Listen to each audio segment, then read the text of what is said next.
When did you start to realize maybe you had a problem with drugs and alcohol? Or just drugs, rather? You know, it took me a long time to realize when and where and what that line was.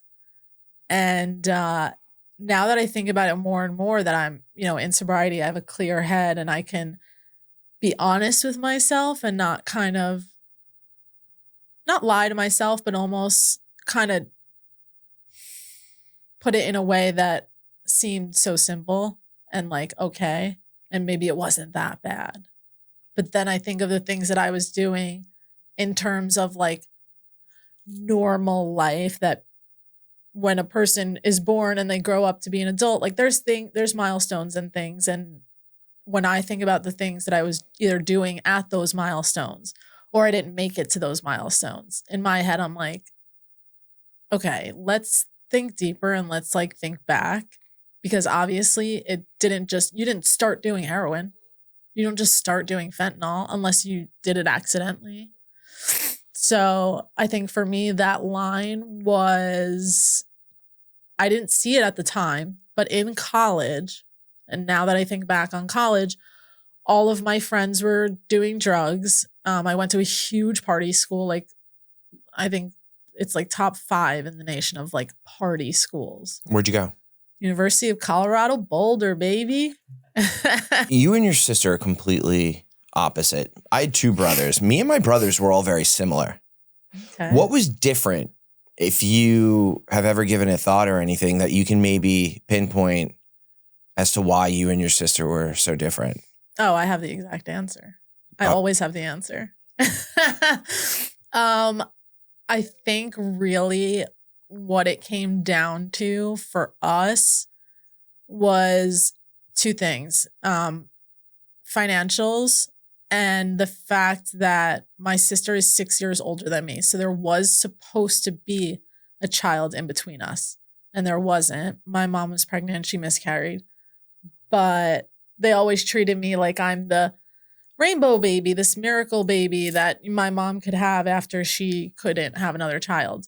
But by the time I came around, they just didn't really care anymore. Not that they didn't care. Their parents, of course, they care about their child, but it was more so of like, if you want to do stuff, like just do it in the house. If you want to try stuff, we'd rather you just be here. Because obviously, I guess they saw my sister and it's like, what if we tell her no, she's going to do it anyway, and she's not going to tell us, or we're going to let her do these things and hopefully she'll figure out like soon enough, like hopefully in the beginning, that, this is not good. Maybe I shouldn't do these things. But my sister grew up in her childhood where everything was kind of just given to her. My family was very well off. My dad, owned more than half of his company that he started with his business partner and whatnot. And everything was kind of just there for her to have. No struggle, no questions asked, nothing. You need it, you want it, you have it. When she got her license, she got a brand new car, and just things like her college wasn't going to be worried about. And then by the time I came around, the recession hit while I was really young. I remember my dad going into the city to go to work at like 4 a.m. and not coming home until like 11 p.m. And he wasn't really around much for milestones in my childhood because he was working. And he was kind of trying to get back to where he was at. So by the time I came around, it was like everything was a struggle. And I saw my sister have everything. So to me, it was kind of like I expected it. And I hate to say that. But that's your story. Those are the facts. I get that you hate to say that and it sounds privileged, but those are the facts. Yeah. Those are real problems. I mean, this is not a real problem, but this is just an example of how, I guess, bratty and where my expectations were at. When I was 17, when I got my license, I didn't get a brand new car. And I was crying about it. Why didn't I get a car? Why can't I have the car? Why did she get the car? And so my dad's like, trying to pull it out of his. And, like 2 months later after my birthday, I get the car, right? I get the car. It's a brand new car. Brand new. No one had driven it. Leather interior. Perfect Jeep. Brand new, right off the lot. And I got in the car and I cried because it wasn't the color I wanted. And it didn't have blackout tints, which you can't even have in New York. That's where I was at. What were some of the things that your parents let you do in the house? You'd said, we'd rather you do it in the house than do it out there and us be here. Was it drugs? Was it just drinking? So we were the party house because my parents had that view of, if you're going to do it, we know you're going to do it. You're going to do it. You're in high school. You're going to drink. Like, we know it's going to happen. So you might as well just do it in the house. And they were home. They would be there. Like, they were upstairs in their bedroom. And I'm downstairs with 100 other underage people at my house that is small. Like, there's no way 100 people are fitting in my house. It's overflowing to the street. Everyone on the block knew the house. The cops knew the Wisners. Everyone knew who we were. But my parents were like, if we're here, like, we can help. So we will be here upstairs. We're going to take all your friends' keys. So we're going to just not let anyone drive. That way you can all be safe in the house. I'm sure there were definitely drugs other than weed and alcohol in my house. And maybe at that time, I wasn't doing it, but it was there. And I knew it was, maybe I didn't know at the time what it was, but I knew there was other stuff there. But I never, if I was hosting the party, I never let myself get too destructive because I have 100 other people here. And number one, my parents are not going to jail. I'm not going to go to jail. And we need to make sure that something bad doesn't happen. There was a really bad car accident when my sister was in high school that, like, the whole town was still reeling from. So we couldn't, driving and drinking and all that was not going to happen. But if you wanted to do it, it was going to be at the house. But I feel like for you, staying coherent, just so the other 100 people that were at your house were behaving and or not drinking and driving or whatever, looking out for your parents. I feel like there is a bit of accountability there. And did you maybe, and I'm not putting words in your mouth, but for me, my thought process there would be, I'm not an addict or an alcoholic. I am able to stay semi-coherent. 100%. For people. And like, I'm holding myself and everyone else accountable. Yeah. I do not have a problem. Yeah, 100%. And I always thought of myself as, I'm more mature than everyone in my age and everyone younger than me because I had to grow up so fast, being that I had a sister who's 6 years older. There was no time to be a teenager and then have a baby. The baby was going to be a teenager no matter what age you're at. You were going to be there. So in my mind, yeah, of course, I have control over myself. I have control over everybody else. I'm still drinking. I'm still smoking weed, but I can handle myself. I can totally handle myself. Everybody else is throwing up in the backyard and whatnot, and whatever they're doing, and I'm totally fine. Because in my head, I had already been drinking from like 14 years old. So by the time you're 18, it's like, all right, I don't even want to drink anymore. Yeah. I'm over it. I did it. I've been there, done that. What's next? That's not normal in a normal person's head. You don't go find what's next. It's like, okay, the damage has been done. Probably let's not go down that road. But what's next? What's next, and then what's after that? And then double it. Because I'm fine. Because I can handle myself in any situation. And it's not going to happen to me. Right. And it'll never happen to me. What was the story of the thing that happened in your sister's grade or the kids from your sister's, friend group or whatever? Did they get into a car accident? What happened? So basically, I was in elementary school. I think my sister was in 10th grade. These kids must have been juniors in high school. This is Merrick, Long Island? Yeah. This is John F. Kennedy High School in Belmore, New York.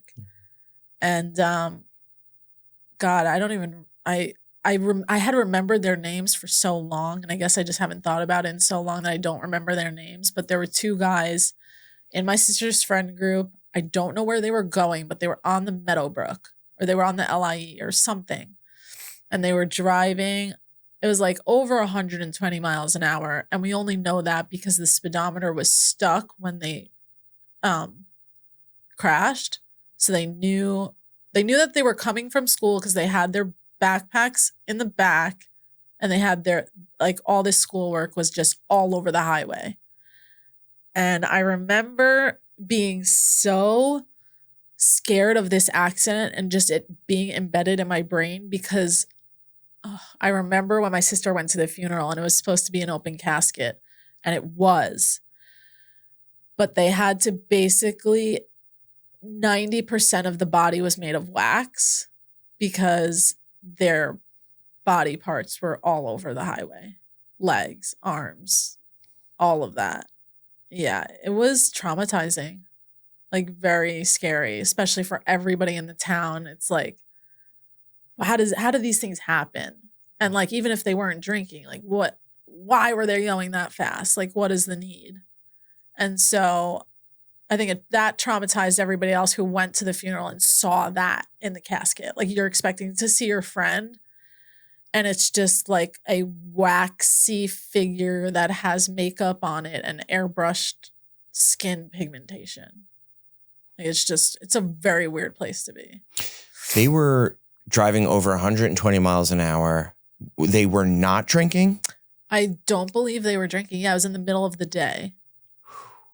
Yeah. Imagine being a parent and hearing. No. It's crazy. And I hate to say this also, but it's almost like, and I'm not a parent, but it's almost like you want something else to have happened. You want to blame it on something. You don't want to blame it on the fact that they were going 120 miles an hour. What good was going to come of that? Yeah. On the terrible roads that everybody knows are in New York. Like, you hit a pothole, you're done.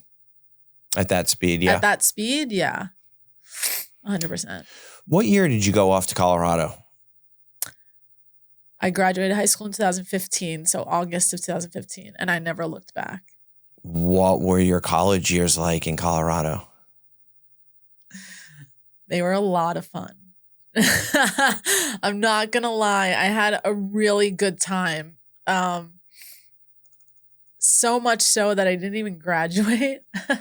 And most people, I'm going to be honest, if you go to University of Colorado Boulder, it's called the 5-year school, or that half your friends are going home because they're not making the grades, or it's a really fun place to be if you're not going to school. Like, it's really fun if you're just not in class and not doing what you're supposed to be doing. And it was a wild ride. Were you still in that mindset? I'm very mature for my age. Nothing bad will happen to me. I'm experimenting. Walk us through that. When did it get to, or did it hit a point where you had to stop and say, listen, I may have a problem with drugs? Oh, no. You just flew right through your college years. Where were you at identity-wise? I was at a bad place, actually. I did not have a lot of confidence in myself. I've had an eating disorder from the day I was born. And I got tinier as I got older, but it didn't happen at the right time that I wanted it to happen. So I'm going to college, like, not having that much confidence. That, honestly, now that I say it out loud, probably played a big role in why I was doing so many drugs, just to, like, not be in myself, to be literally any place else but in my own shoes. And it was funny because I thought I loved myself because I had a lot of self preservation. I was very reserved. I wasn't like sleeping around in high school and college and when I got to college, but yeah, I just, I thought I had composure and that I thought I was invincible. I did. I thought I was invincible. My identity was kind of not there, but I also have borderline personality disorder, but we didn't know that till later. So it makes a lot of sense to me now why I was so many different people. I was very good at being the mirror and kind of like chameleonizing myself to any situation or any person. And it's funny because people would be like, I love your personality. And I would just laugh in their face and be like, thanks, it's yours. Like, it's literally yours. I just took it and I'm mirroring you. I would never say that, but I would say, thanks, it's yours. And that would kind of confuse them. But in my mind, I thought it was funny. But yeah, I didn't have I don't think I had any identity at all. I didn't know who I was. I didn't know what I wanted. I just know that I liked to smoke weed. I didn't want to be in hot weather. And I went to Colorado. I had never even been there. I'd literally never even been to Colorado. You stepped off a plane to go to college for the first time in Colorado. That's awesome. Were you doing opiates at this point? No, I didn't even know what an opiate was. Oh, actually, I knew what a thing called Roxy's were. Roxy Blues? Yeah. I know at that time they were called Roxy's. I didn't know what they were. But no, I was not doing anything. I did not know what an opiate was. I didn't even believe that you could really get addicted to something other than cigarettes. I would kind of like watch addiction and be like, well, that can't happen to me because how would I ever get addicted to something? Because I have self-control and I know how to put things down and walk away and just like start fresh. That's how sick an addict's brain is. It's funny to me now because, you don't think about these things unless you're being asked a question on it and like where your headspace was at. And it's like in college, I didn't notice it when it was happening. But now that I think about it, everyone would be partying and, oh no, the bag's done. Like, okay, I guess we call it a night. No, we don't. We either get something else or get something else.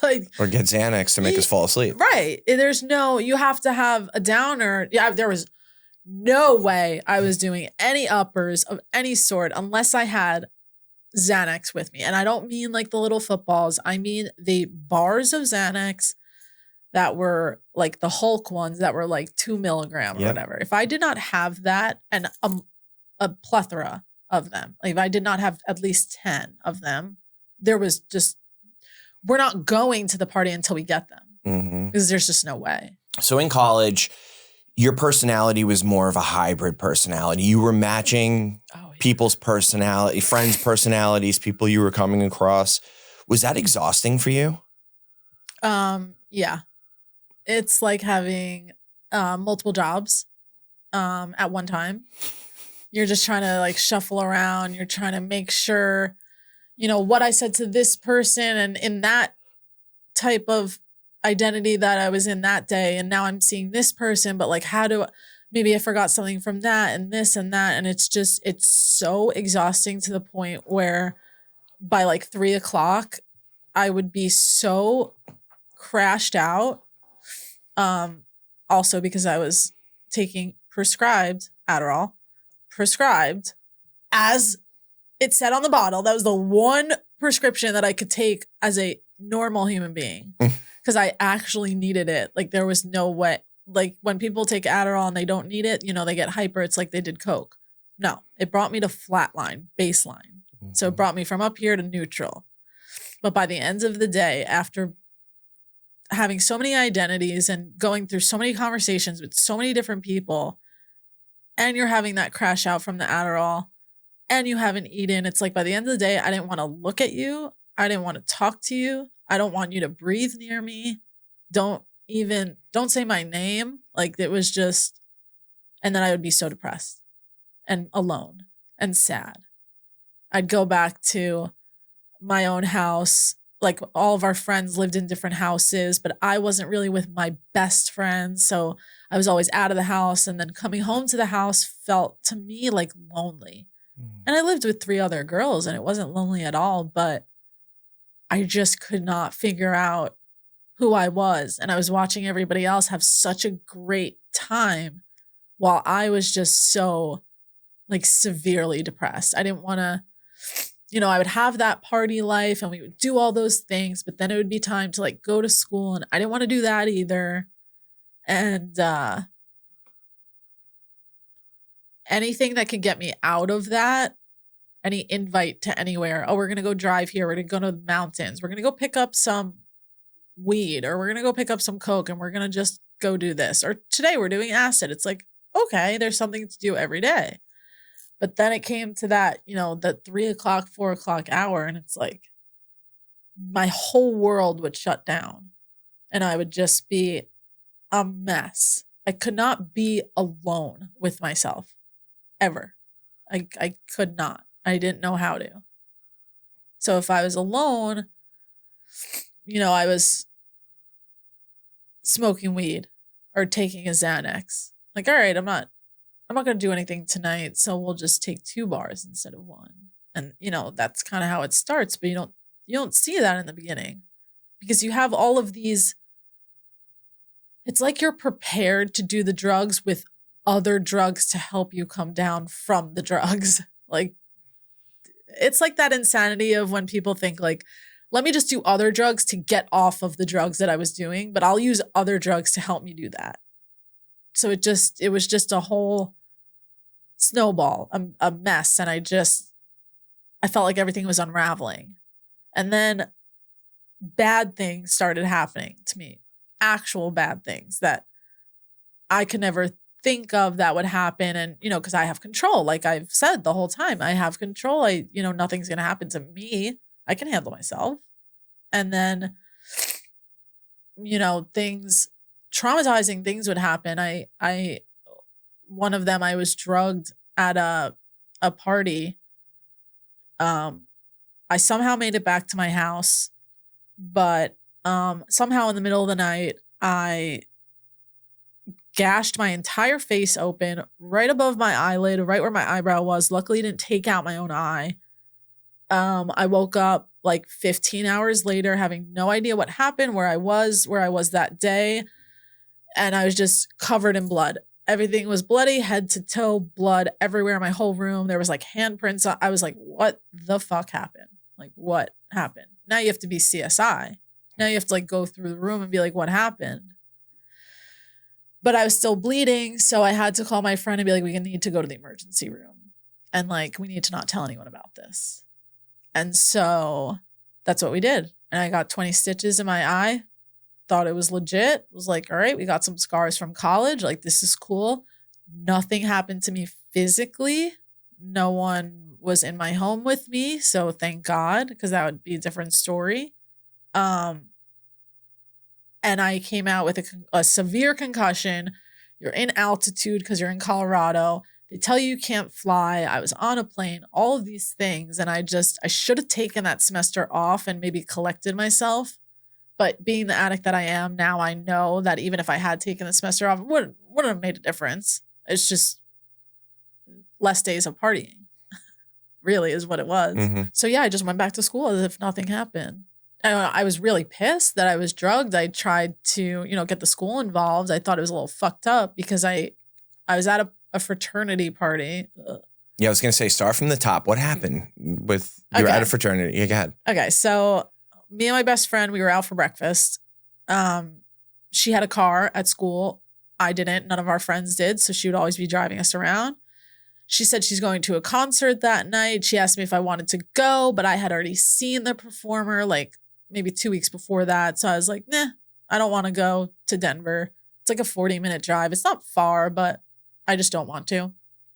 And there was this huge party happening at Sig New.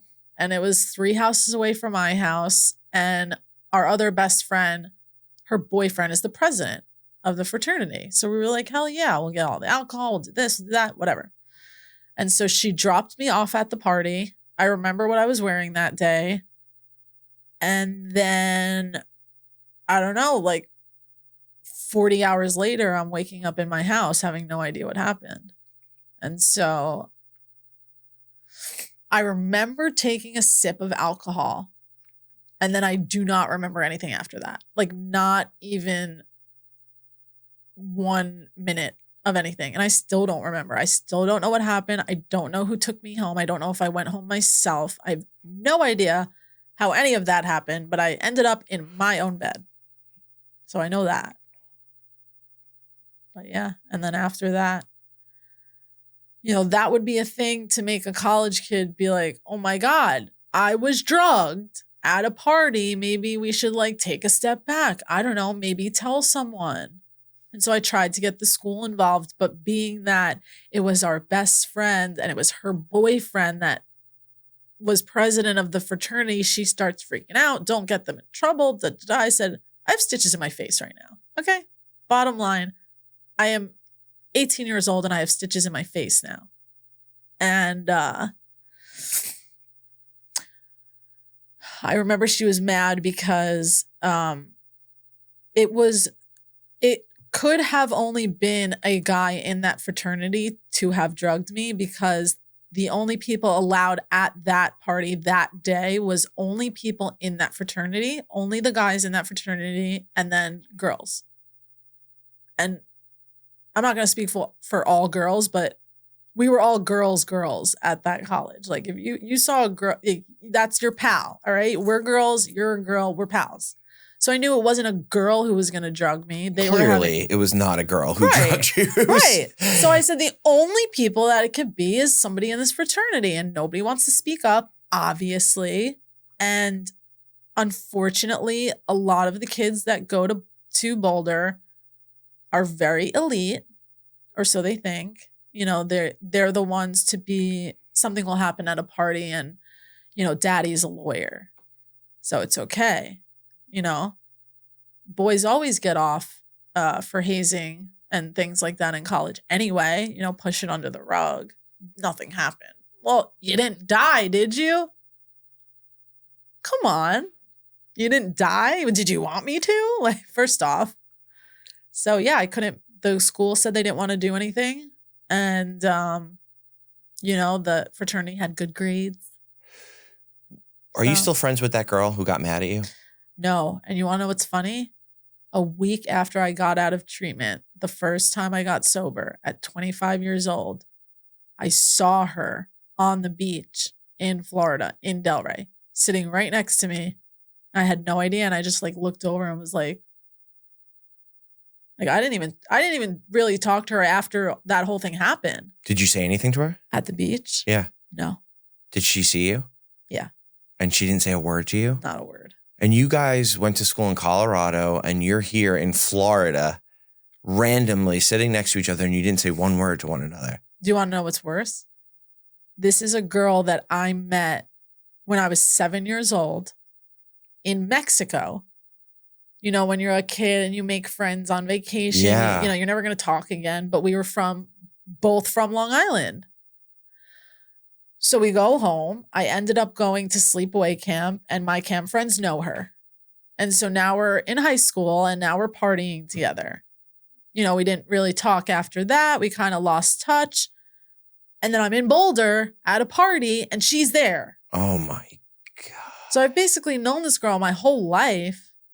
And then, yeah, you know, we stopped kind of talking, and, you know, her boyfriend was her everything in college. Are they together now? No. Were they together a month after that? No. But, you know, that's what matters. So that's a shitty friend. I'm sorry. When date rape drug. Yeah. Like, that is Rufinol. Like, that is a huge no. I don't care. Like, that is bullshit. Yeah.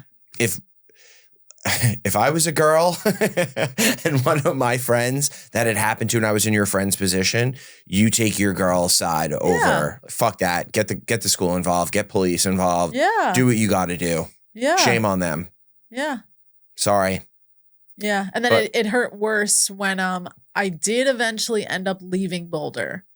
I was like, okay, I've had enough. I can't do this anymore. Everything's falling apart. I don't even like my friends anymore. This happened at school. That happened at school.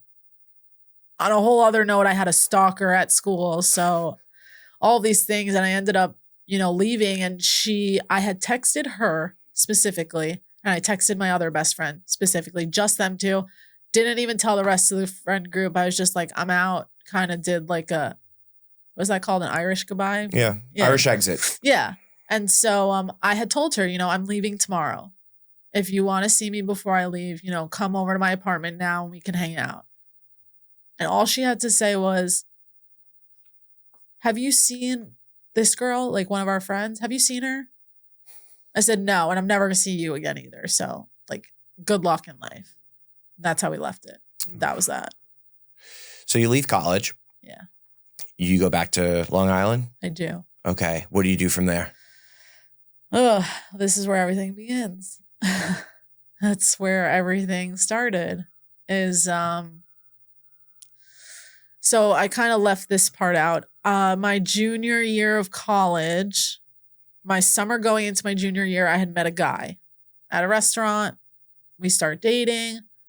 I never really had a true boyfriend before, like never someone who like actually cared about me, or so I thought.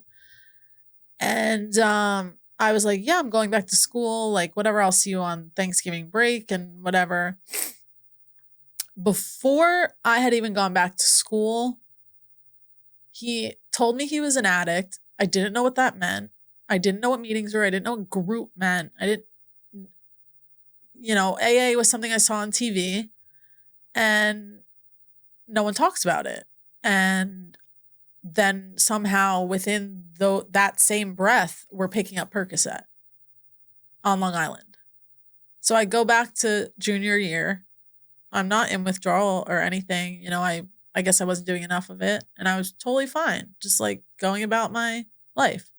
That's when the concussion happened and all of that, and the getting drugged at the party and all of that. And then I was like, I should probably go home. So I went home my junior year, like second semester. I literally had 3 semesters left, but there was just no way. I wasn't going to graduate. My grades weren't there. I knew I was going to have to do an extra year.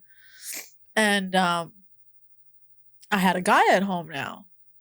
So I was like, whatever. I don't care. Like, sayonara. It was easy saying bye to all the high schoolers. It'll be easy saying bye to you guys. Like, what did you bring to my life anyway but misery? We had some good times, but actual friends, all of these people I'm talking about right now are either still in addiction, are in recovery, are in jail for selling drugs at school, or they're dead. And so I come home from school and I'm still with this guy, and then we're picking up Coke. And then we're picking up Percocet and then more Percocet. And I still didn't see it as a problem. Like, I saw it as like a fun adventure. Like, okay, we're not. Oh, this sounds terrible. Like, okay, we're not going to go on a date, but we can go pick up drugs. Why in my head that was like, yeah, I still can't understand that part. Being that I came from literally only smoking weed and I don't really drink anymore. So, yeah. And then luckily, or so I thought, a couple months later, my parents said, we're going to move to Florida. We're going to sell the house. You girls, you're out of the house anyway. You have the option to come with us. And I was like, hell yeah, I'm coming. Like, haven't been to Florida in a little bit. We used to go when I was younger. So why not? I'll start fresh again. Another new beginning. What year is this? This is 2019. Okay. Right before COVID. Right before COVID. And so I'm here, I'm living, I'm only smoking weed, I barely drink, I'm not doing any drugs. I'm just like soaking in the sun and just living life. I was working, everything was great. It was great. I didn't have, close enough friendships that I was going to miss them if I wasn't in New York. To me, it was like, I'm in Florida. If they want to come, they'll come. It's the hot weather. They'll obviously come from New York to come visit, and they did, and that was amazing. And I was the destination. Like, we'll go see Parker. We'll take a trip to Florida. And then the guy followed me down to Florida, and we got an apartment together. Percocet guy followed you down and got an apartment with you. Okay. And I should have known from the beginning, like, let's not do this with this person. I didn't know he had a record. Like, I didn't know anything about this person, really. And I'm putting the down payment on the apartment. And I'm putting the down payment on a car. Something's not right. So we get the apartment. He's working as an electrician. And then he just has pills one day after work. He just came home with pills. Pills are in front of me. Normal people would be like, what the fuck? Get those out of here. I don't want drugs in my house. Me? No, come on. What do you got? What is it? And honestly, I didn't know. I didn't even know what it was. I thought it was just like pressed Percocet of some sort. And it was different color, but like whatever. I was like, okay, Coke's white. Can't be that bad. And I feel like even just like from the beginning, I was like already selling all of my things. We had rent money, but we didn't have extra for drugs. And now we're already in this position that we need them because now we can't function without them. We've been doing it for so long.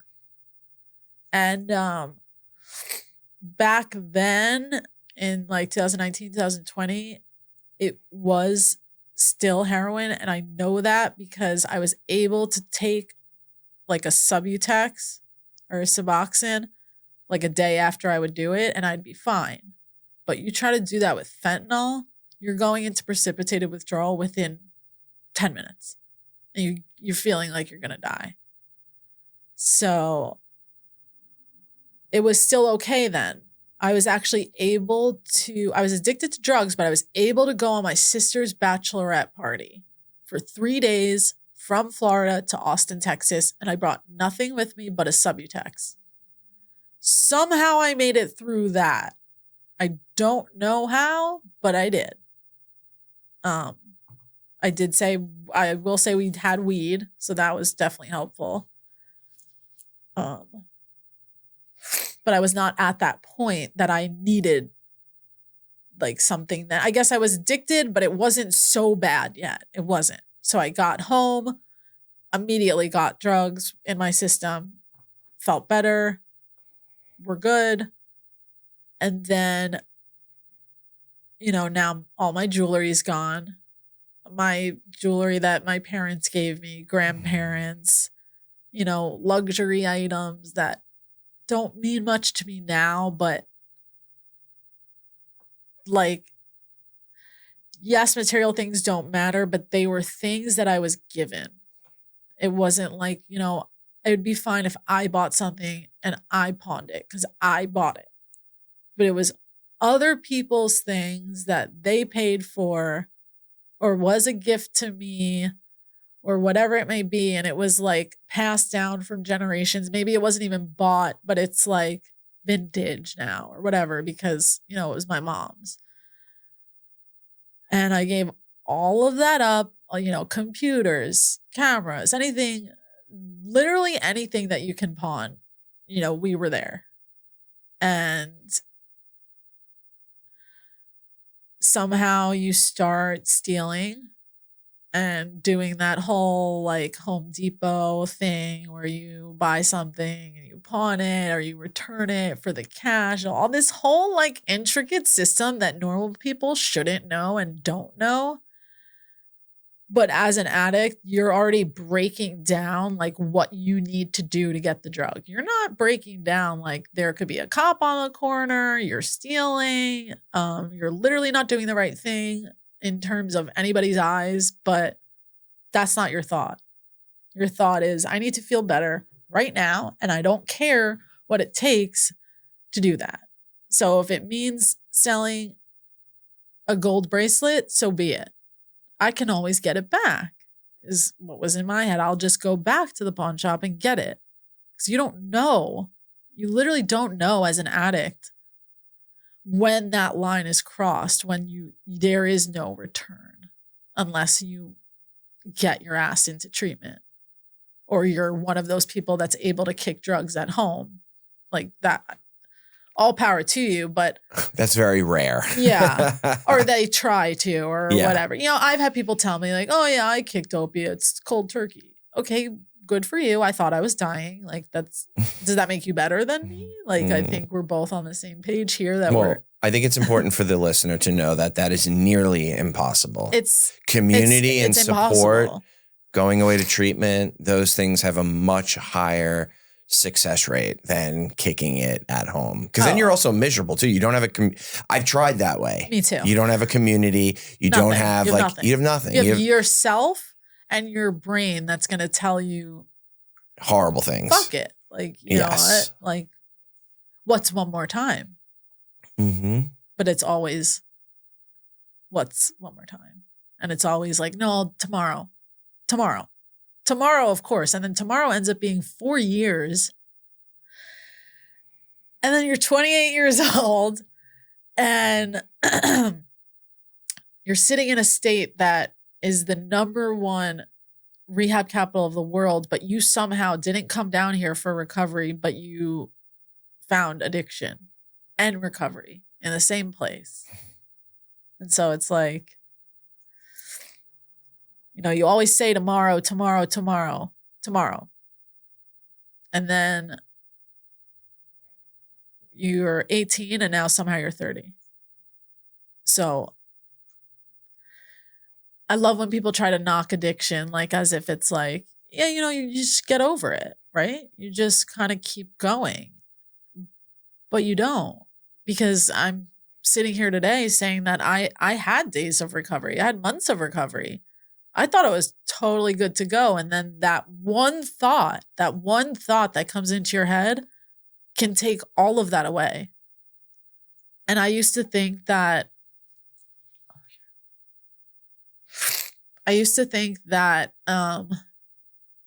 people were joking when they would say, you know, you can have a life beyond your wildest dreams if you just stay sober. And I get emotional talking about it because you're told these things and it's like, it seems so far out, especially once you get sober and you do it and you're, you know, those days are behind you. You still have one day. When people ask me how much time you have, I say I have today because I don't know what happens tomorrow. I've been in the position where I should have thought the thought, let it come into my head and let it go out. But I didn't. I didn't have that community. I got sober, but it was like I was dry sober. I was going to meetings, but I wasn't really caring. I wasn't meeting people. I wasn't talking about my addiction as if it's something that I have. I talked about it as if it was something that I had. And that it's not me, it was her. But at the end of the day, you know, I'm still here. I'm alive. I'm 28 years old. I'm still that person. That doesn't go away. And as much as we as addicts and in recovery, as much as we pray for that thought, you know, you know, just for today and everything in in my life is, you know, acceptance and whatnot, but you still have yourself. Your brain does not. I know they say like a complete like shift and like you're going to be a whole new person. And you are. There are, you know, sobriety is incredible. Don't get me wrong, but I'm also saying that it's not easy. It's extremely hard for a regular, I call them normies, when like my parents, when they wake up, their first thought is not, okay, what am I going to do today to get the money that I need to get the drugs that I need to get, to have the drug in my body so that I'm not sick, so that I could do more stupid shit, to get more money. It's just a sick cycle. And you don't see it unless you're out of it. And then, you know, everything's good and dandy. And then you have that one bad day in sobriety that will make or break you. It separates the strong from the weak, I think. But I'm speaking personally because I consider myself weak when I'm in my addiction. I do. That's just how I am. I'm not a strong person. I'm not who I am when I'm sober. But I think that, you know, you're still you. You know, you're still going to have those days that are bad. But what makes it or breaks it is when you have that thought. Are you going to use, or are you going to call somebody? Or are you going to, maybe you don't want to call somebody. Maybe you go to the beach and think about it. Literally anything else but doing drugs. But I've had that experience of that one day that could have been, you know, a triumphant thing. Like, okay, you're going to get over this. You're going to get over that hump and you're just not going to use today. Like, bottom line, you already went through the detox and and detox is terrible. Like, I feel like no one talks about that part. People just talk about how great sobriety is, but getting to that point, oh my God. It's like, it's probably the hardest thing I've ever done in my life. You were doing fentanyl towards the end, right? Yes. Okay. Well, I guess just to put it in perspective for the listeners and the viewers, you were just talking about Percocet guy who followed you down to Florida. You guys were living together. You were selling stuff. It got bad. You eventually get sober. Was that in 2023? Did you go away? 2022. 2022. Did you go away or no? You just started going to meetings? No, or? I had to. I don't believe there is a way to just go to meetings after you're doing fentanyl for 2 years. Opiates. Yeah, I did. Yeah. I had been to like 10 treatments already. Oh, okay. And I was just so done with it. That makes sense. This was my first time. Yeah, okay. Ever. Got it. Like, I didn't even know that if I stopped doing the drugs that I would be hurting in the first place. So what in 2022, can you walk us through what a detox is like coming off of fentanyl? I will backtrack by saying that the reason and the way that I got sober in 2022 in the first place is I had been looking it up for months. You know, I had been planning this whole thing. I'm going to come to my parents. I'm going to tell them, like, I gotta. And it was always that tomorrow thing. You know, tomorrow I'll do it tomorrow. And so, you know, I don't know if you've seen it or if any of the listeners have seen it, but this show Dope Sick. I was a toughie. It was a hard one to watch, especially while you're in addiction and you see yourself on TV. Oh, you were using when that came out? Yeah. Oof. Yeah. Yeah, that was a tough Heavily. one. Yeah. Like, have already overdosed. Like, we're already in it. We're in it. You know, Euphoria is coming out. That show Euphoria. I am Rue.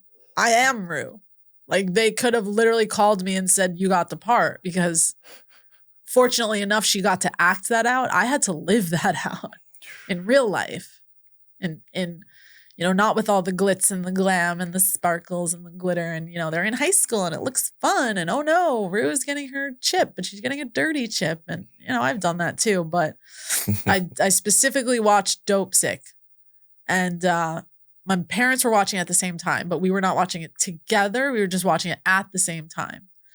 So, oh, by the way, the car and the apartment are already gone at this point. The apartment was evicted and the car was repoed by then. So I had to move back in with my parents, and my parents were already like, this guy's a piece of shit. Like, we've hated him from the beginning. My mom had told me from day one, not good, bad vibes, do not date him.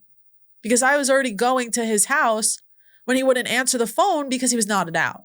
And so 2022, I'm watching Dope Sick. My parents are watching it. My mom comes out to the living room one day and I'm sitting there and she just looks at me differently than she had ever looked at me before. And she said, "Do you need help?" I said, "What do you mean?"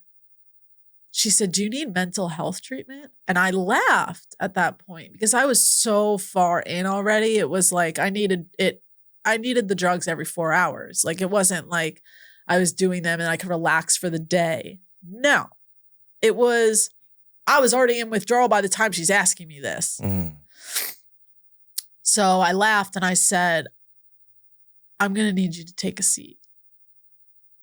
Just very calmly. I have never spoken to her that calmly, I think, ever in my life. Every time I call her, it's always, "What's wrong? What's the matter? What's the problem?" Always. Ever since I was a child. I had a traumatic accident when I was 2. So I think ever since then, she's just, every time I call, it's like a panic. So nothing fazed me when she would freak out. So I just kind of calmly told her, "Take a seat." And my dad wasn't there at that point. It would have been easier to tell my dad first. But my mom just happened to be home. She was sick at the time. She had like a cold or something, or maybe she had COVID. I don't know. But she was sitting and I said, "I'm on drugs." I just like I didn't know how to start. Where do you begin? It's like, where do you start? And like, I want to protect her and the image that she has of me, in the sense that like, I don't want to tell her all the bad things that I did or that has happened to me in addiction or whatever in college. And I kind of just sat there and looked at her and I said, "I am on drugs so bad that if I don't take them, I will be in withdrawal." And she didn't even know what that meant. She literally had no idea. She was just staring at me. I said, no, this is a problem that we have to deal with now. I said, "I understand it took me this long to come and tell you this. It was because I didn't think I needed help, but I do now. And by help now, I mean like we need to be on the phone immediately, calling who we need to call. I don't know what that looks like." And at that point, I was already in withdrawal, like so severely that I couldn't even like see straight. I couldn't read my phone or anything like that. So they kind of took it upon themselves to look up. Honestly, I think what happened was, "What do you do when your child's on drugs?" is the first Google that happened. And then I guess it must have said like detox and treatment. And so they started calling the places for me. And the Percocet guy was not at the apartment. My parents said, "You can move back in, but he is not coming anywhere near this house." Luckily for him, his mom was down here and she lived here, but she has a lot of mental illness and has needed to be in a facility and was not, completely unmedicated and just a menace to herself and society. And she lived in Texas at the time. While all of this is happening, while I'm still in the apartment with him, it's like, it's not funny. The door, someone's knocking at the door to my apartment. And I opened it and it was his mother standing at my front door in Florida from Texas. She lived in Texas And she's standing at my front door with suitcases. She said, "Hi, I'm here to move in." Did she move in? She knows her son's an addict, but she was never in a place to like help him because she needed so much help mentally. Like she was just not there. She's schizophrenic, she's manic bipolar, she's got a bunch of other things. But she also had the mentality of like, my son could do no wrong. Mm-hmm. So I guess she figured, oh, he must be having issues in this addiction. Maybe he was talking to her, not like, and I didn't know. And somehow she was just, because I was thinking, how do you know my address? Like, how do you even, what? Yep. How do you get from, we get off the phone with you and you're in Texas and then somehow you're now at my apartment. We did not have a good relationship, like his mother and I, which is really sad because I've had other relationships where, you know, the other parents were amazing. But she kind of just showed up and she said, "I'm moving in." And I looked at him and I said, "Good luck. I'm going to go stay at my parents' house. They still will let me stay with them. And I'm not dealing with this until I will not come back to this apartment until you have her situated someplace else. That's not my house." And quite honestly, I think I was so far into my addiction that I don't even like remember what happened after that. Because I know she stayed for like 3 days and I was not in the apartment. I would not. That was like kind of like the last straw. I should have gone to my parents at that point, but I digress.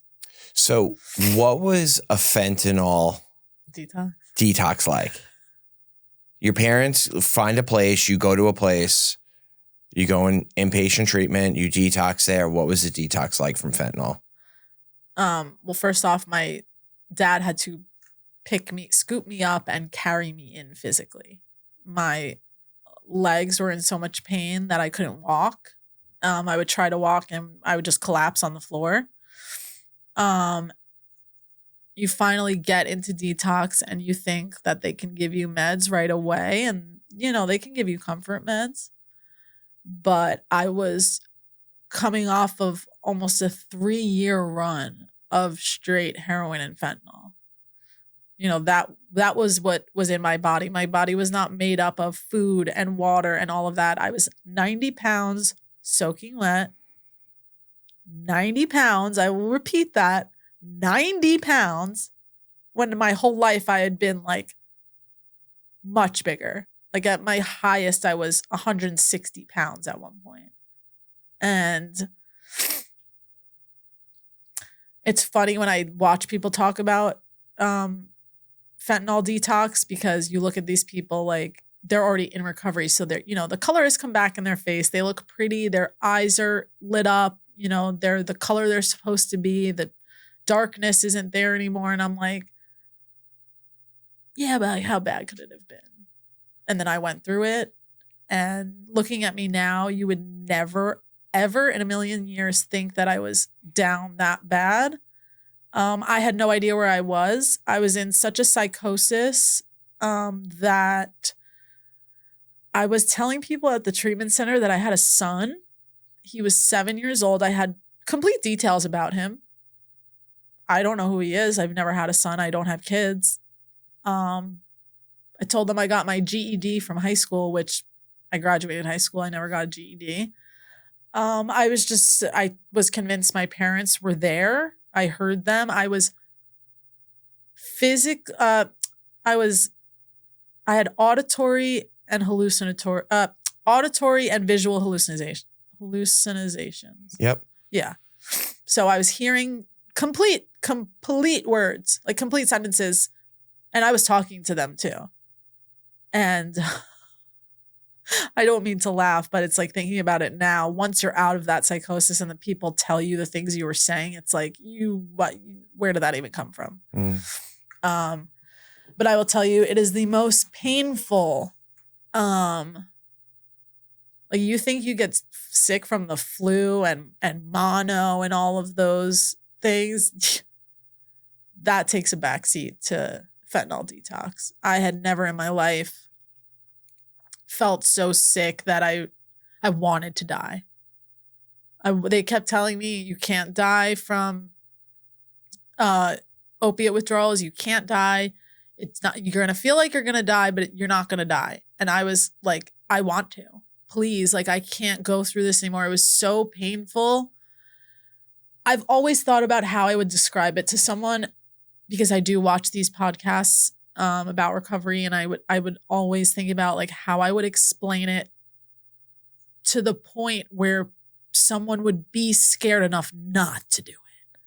Like I don't know how to explain it enough where a person could put themselves in somebody else's shoes and think like, wow, that's terrible. If that makes sense. Yeah. You're throwing up, you can't eat. Like, I was constipated, but for some people you're the opposite. But for me, they almost wanted to take me to the hospital because I wasn't eating and nothing was coming out of me besides throw up. And I hate that. But you're sweating, you're freezing, like you just can't get comfortable. It feels like there are bugs and insects crawling through your skin, eating away at like your bone marrow. Like it goes deep into your bones. It's not mental. It's so physical that I would never, ever, ever wish it upon my worst enemy. Like I think about war tactics and punishments, and I'm like, nothing would be as bad as if you told me you were going to put me into withdrawal. Like, I'll take a beating. I can't take withdrawal. Put a prisoner on fentanyl for like a month straight and then just have them detox. Yeah.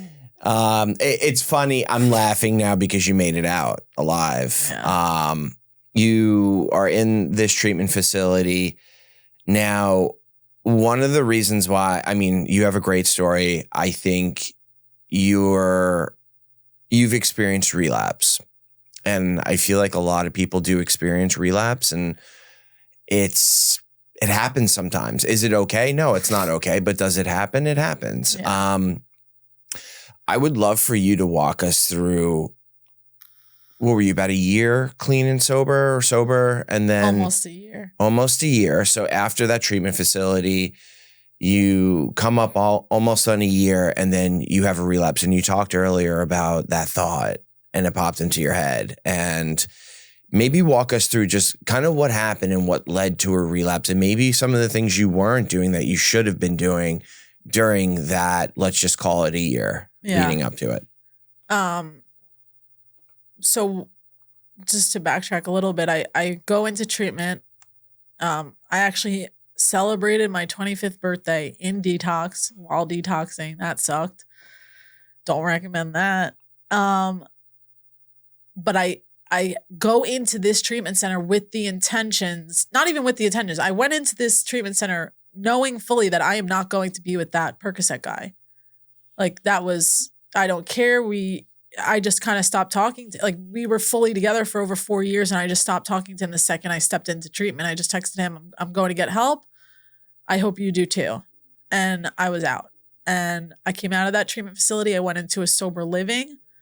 I love sober living. I think it's a great experience. I personally didn't have the best experience. I don't think I was in the right house with people that were doing the right things.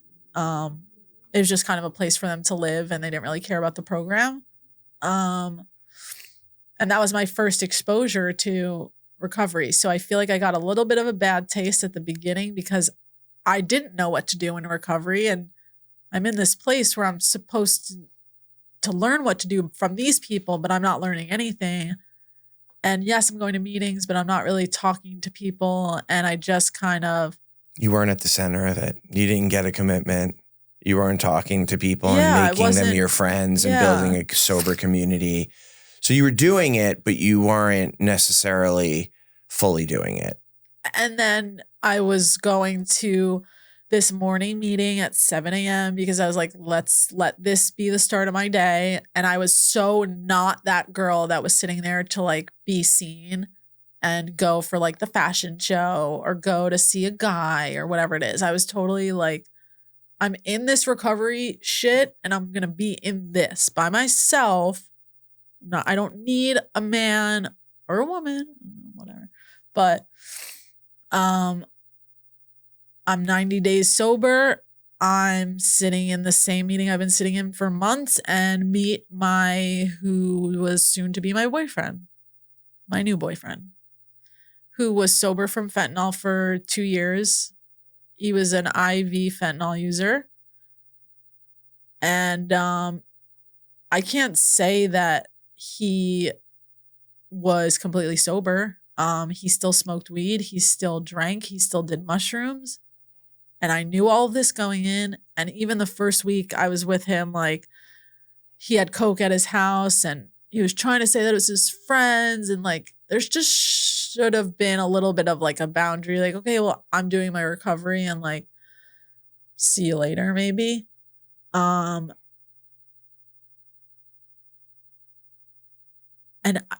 honestly, I don't know why I relapsed, but I had that thought come into my head.